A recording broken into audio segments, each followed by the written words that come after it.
Cheers হয়ে গেছি guys. আমি একদিনেই কালো হয়ে গেছি। আমার হাতের ট্যানটা শুধু দেখো, 2 in 1 কালার হয়ে গেছে, 2 in 1।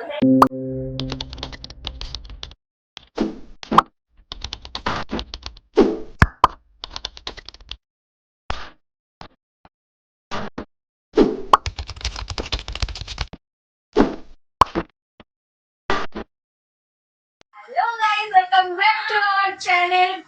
এই যে আবার সবাই বেরিয়ে পড়েছি বেড়াতে যাব বলে। এদিকে সোজা। এখন বাজে কটা বাজে? 7টা বাজতে যাই, 6:40। আমাদের 7টার সময় গাড়ি আসবে আর এখান থেকে যাব হাওড়া। ঠিক আছে, তারপরে তোমাদের সাথে দেখা হচ্ছে। আর কোথায় যাচ্ছি ভিডিওটা বলো বলো বলো বলো বলো। আমি কি করে জানবো? ভিডিওটা শেষ পর্যন্ত দেখবে, শেষ পর্যন্ত দেখবে। মাই মম, আমার মা আমার থেকে ব্লগ করা শিখে গিয়েছে। না গো, কিছুই শিখেনি। এই আমার কামড়ে নিয়েছিলি। সে যাই হোক, এই যে ট্রলি দেখা, ট্রলি এইদিকে আরো সব ব্যাগ পত্র রয়েছে, পুরো মেস হয়ে আছে। যাই হোক, একেবারে গাড়িতে উঠে সব লাগেজ ফাগেজ তুলে একেবারে দেখা হচ্ছে তোমাদের সাথে হাওড়া স্টেশনে। ঠিক আছে। আর ইতিমধ্যে বাড়ি থেকে বেরিয়েও গিয়েছি। আর আমতলায় জ্যাম তো হয়, তোমরা নিশ্চয়ই শুনেছো যারা আমতলার আশেপাশে থাকো। দীর্ঘ আধ ঘন্টার জ্যাম কাটিয়ে আমরা তো আমতলা থেকে বেরিয়েই পড়েছি। আমতলায় এত জ্যাম ছিল যে আমি কিছুক্ষণ ঘুমিয়েই পড়েছিলাম। আর তারপরেই দেখতে দেখতে চলে এলাম হাওড়া। আর এই যে আমরা হাওড়া স্টেশনের কাছাকাছি চলেই এসেছি। এটা রবীন্দ্র সেতু, তোমরা তো সবাই জানো। আর ওই যে দূরে হাওড়া স্টেশন দেখা যাচ্ছে। আমরা তো অলমোস্ট চলেই এসেছি। আমাদের ট্রেন ছিল 10:35 আর আমরা তো হাওড়া স্টেশনে পৌঁছে গিয়েছি 9:06। আমরা যেহেতু 7টার সময় বাড়ি থেকে বেরিয়েছি, তেমন কিছু খাওয়া হয়নি, তাই আমি দাঁড়িয়ে কটা বিস্কুট খেয়ে নিলাম। অ্যান্ড দেন দীর্ঘ অপেক্ষার পরে চলে এলো আমাদের ট্রেন। আর এই যে ট্রেনে উঠেও পড়েছি। আর খুব জোরে তো খিদে পেয়েছে, তাই আমি 2টো পরোটা নিয়ে খেয়ে নিয়েছিলাম। তারপরে খাওয়া দাওয়া সেরে রাতে দেদার ঘুম দিয়ে সকাল 8টার সময় নেমে পড়লাম আমরা পুরী স্টেশন। আমাদের দুই বোনের চোখ মুখ দেখে অলরেডি বুঝতেই পারছো যে আমরা কি ঘুম দিয়েছিলাম। আর এইদিকে আমাদের চিন্তা হচ্ছে এত লাগেজ একটা গাড়িতে তুলবো কি করে। স্টেশন থেকে এত লাগেজ টানাটানি করে একটা গাড়ি ঠিক করে আমরা তো রওনা দিলাম হোটেলের উদ্দেশ্যে। আমরা হোটেলে যাওয়ার পথেই সমুদ্রের দর্শন পেয়ে গেলাম এক ঝলক সমুদ্র দেখে আমার তো এক্সাইটমেন্ট আর ধরছিলই না। তারপরেই পৌঁছে গেলাম হোটেলে। আর এই হলো আমাদের রুম।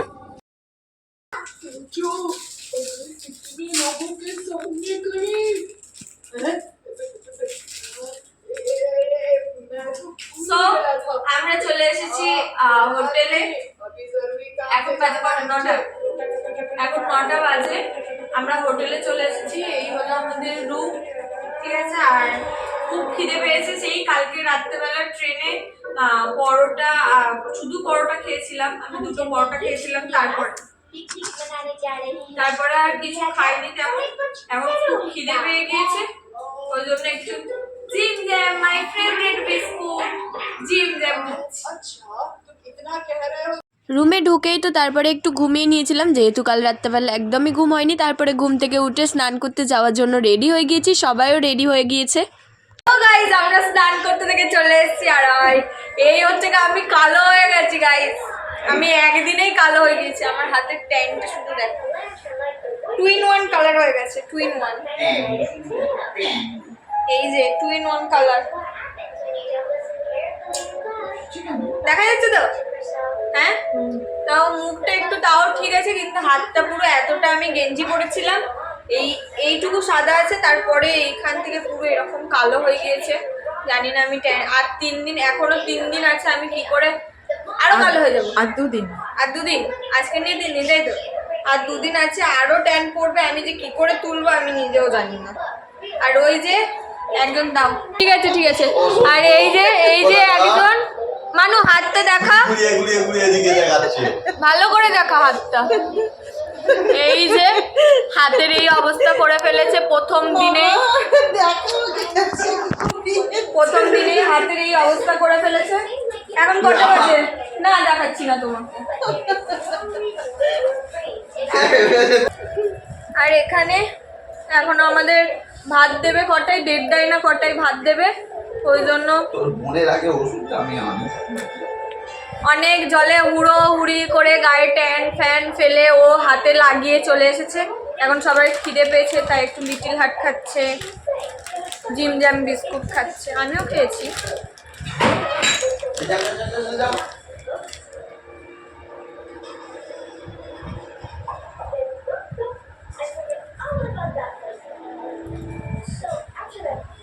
আমার এই ট্যান দেখে না আমার নিজের স্কিন কেয়ার করতেই ইচ্ছে করছে না।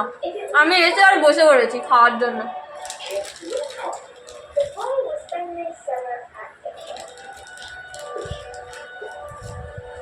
অনেক তো বেলা হলো, এবার তো খাওয়া দাওয়ার পালা। এদিকে লাঞ্চ আমাদের রেডি। আর আজ আমাদের লাঞ্চে ছিল ভাত, ডাল, চিংড়ি মাছের মালাইকারি আর পাবদা মাছের তরকারি। তো আমরা এখন ঘুম থেকে উঠে রেডি হয়ে গিয়েছি। আমি ক্যামেরা অন করার একদম টাইম পাইনি, কারণ আমি অনেক লেটে ঘুম থেকে উঠেছি, মানে ভাত খেয়ে ঘুমাচ্ছিলাম। আর কাল যেহেতু ভালো করে ঘুম হয়নি, ওই জন্য ট্রেনে ছিলাম, ঘুম হয়নি না। আজকে ভীষণ ঘুম পেয়েছিল, আমার লেট হয়ে গিয়েছে। সবাই অলরেডি রেডি হয়ে, দাঁড়াও বেরোবো, অলরেডি রেডি হয়ে বেরিয়ে গিয়েছে। বাবা দাঁড়াও দাঁড়াও, আর আমি এখন ফোন নিয়েও যেতে পারবো না, আমার ঘড়ি, আমি ফোন নিয়েও যেতে পারবো না, তাই তোমাদের কিছু দেখাতেও পারবো না। ঠিক আছে, আপাতত আমি রুমে এসে যখন বিচের ধারে যাব তখন দেখাবো তোমাদেরকে। ঠিক আছে, আমি আশা করি তখন এসে আমি রুম থেকে ফোনটা নিয়ে যাব। আপাতত একদম আমার হাতে টাইম নেই। So tata. না এ তো এসি হ্যালো গাইস, আমরা চলে এসেছি এসি রুম এটা মন্দিরে গেছিলাম, মন্দির থেকে চলে এসেছি। এত ভিড় ছিল, ওই রকম এই সেজে গুজে গেছিলাম, ঘেঁটে ঘ করে বাড়ি চলে এসেছি। কিছু বলো মা, তোমার কেমন এক্সপিরিয়েন্স হলো মন্দিরে? খুব ভালো লাগলো। ভিজা কি বলো? যা ভিড়! ও এই অফ সিজনেও যদি এত ভিড় হয়, সিজনে কি হবে? আর কেমন বৃষ্টিটা পেলে? বৃষ্টিটা বেশ লাগলো। যেতে যেতে ফিরে আসছিলাম, আবার বললো জগন্নাথ, জয় জগন্নাথ। বৃষ্টি একদম করে দেবে। সত্যি সত্যি বৃষ্টি একদম থেমে গেল। জগন্নাথের কৃপায় বৃষ্টি থেমেই গেল। আমরা একদম খুব ভালো করে ঠাকুর দেখতে পেরেছি, কিন্তু মানে মন্দিরের ভেতরে এত ভিড় ছিল না, মানে খুব গরম ছিল, ভিড় ছিল, ওই জন্য কষ্ট হচ্ছিলো, কিন্তু ভালো করে ঠাকুর দেখতে পেরেছি। আর এই সবেমাত্র বাড়িতে এলাম, এবারে আবার যাব, বিচে যাব, গিয়ে ওখানটায় বসবো একটু। আর এই এখন চিপস খাচ্ছি। চলো একেবারে সেখানে গিয়ে তোমাদের সাথে দেখাচ্ছি, ঠিক আছে? বেরিয়ে পড়েছি, চলো। এই দেখতে তোর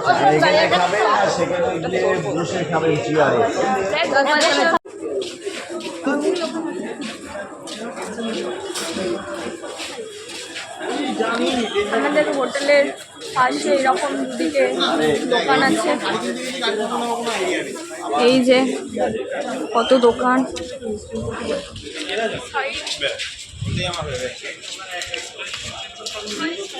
হ্যাঁ তুই পাটা দে, ভালো করে দে এর ওপরে।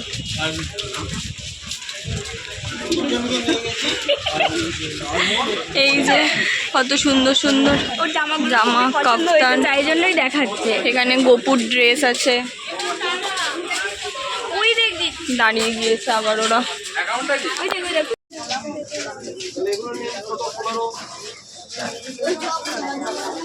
শুধু যেখানে দেখবে চারিদিকে এত দোকান।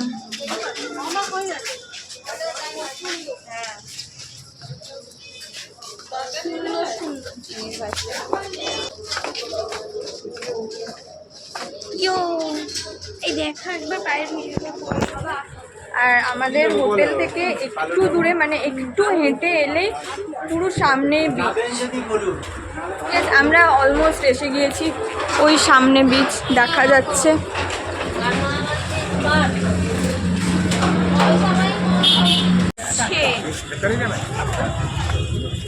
অনেক জোরে জোরে ঢেউ আসছে। আচ্ছা আচ্ছা আমার এইখানে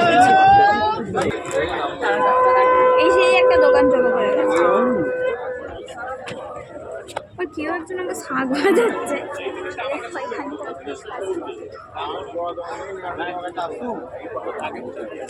দিদি তোর জাতের জিনিস একটা চট দেবো এরকম কানের গোড়ায়। শাক বাজি বাজি ডাকছি।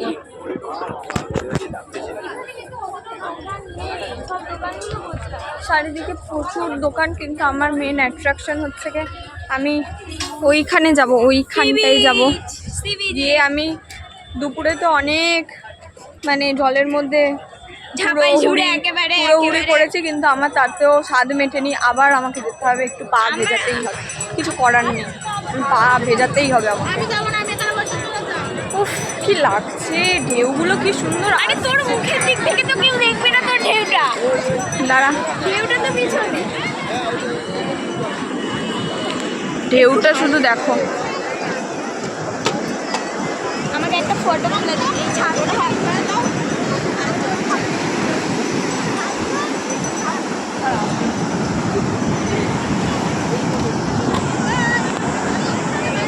এই তারা ওকে নারী বলে খাই যে করুক। চল একটু এই দিকে নামি। আমি একটা ফটো তুলে দিবি। হ্যাঁ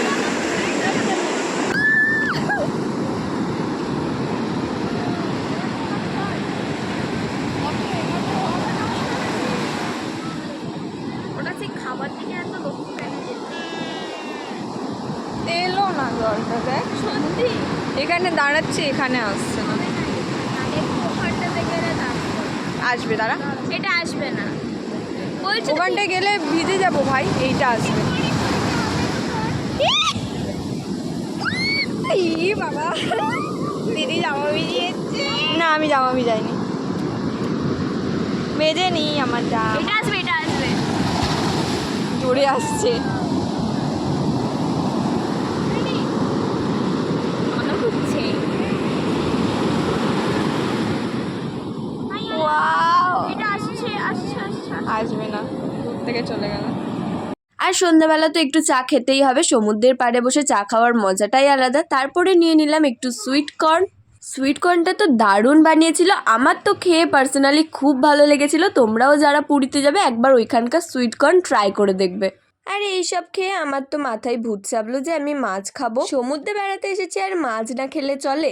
না না, মাছ খাইনি, খেয়েছিলাম কাঁকড়া, কিন্তু আমার একদমই ভালো লাগেনি। বলো বলো, ওতে আমার টানিস নি, তুই বলে এই সবাই তুই বল। তুই না, তুই না, তুমি বলো। তুই যে আমরা বাড়িতে চলে এসেছি। আয় তো মানুষ বলো না, আমি বলতে পারি না, আমি অত গুছিয়ে বলতে পারি না। বল বল বলে ওইগুলো তাড়াতাড়ি বলছি, বল। আমরা আজকে রুমে চলে এসেছি এখন। এবার ফ্রেশ ট্রেশ হয়ে নিয়ে কটা বাজে? এখন বাজে ঘড়ি কে জানে, এখন বাজে 10:30। এখন 10:30 বাজে, আমরা সবে রুমে ঢুকলাম। আর এবার আমাদের খাওয়া দাওয়া হয়ে গিয়েছে, কিন্তু মায়ের আর বাবার পূর্ণিমা ছিল, তাই ওরা বাইরে কিছু খেতে পারেনি। বাবা খাবার আনতে গিয়েছে, খাবার দাবার খাবে, তারপরে আমরা ঘুমিয়ে পড়বো। আর তারপরে কালকের আবার আমাদেরকে ভোরবেলা উঠে যেতে হবে, একটু সানরাইজ দেখবো বলে আমরা একটু ভোরবেলা ওঠার প্ল্যান করেছি। জানি না কতটা সাকসেসফুল হবে। কিনা, আর বৃষ্টি পড়ছে। হ্যাঁ, আবার মাঝে মাঝে জোরে বৃষ্টি হচ্ছে, ঠিক আছে। জানি না কি হবে, কত দূর কী হবে, তাও একটা প্ল্যানিং করা আছে। এই পর্যন্তই, আর তারপরে বলতে পারছি না কী হবে। আজ ভিডিওটা এই পর্যন্তই। ভালো লাগলে like, comment, share and subscribe করে দিও। বাই।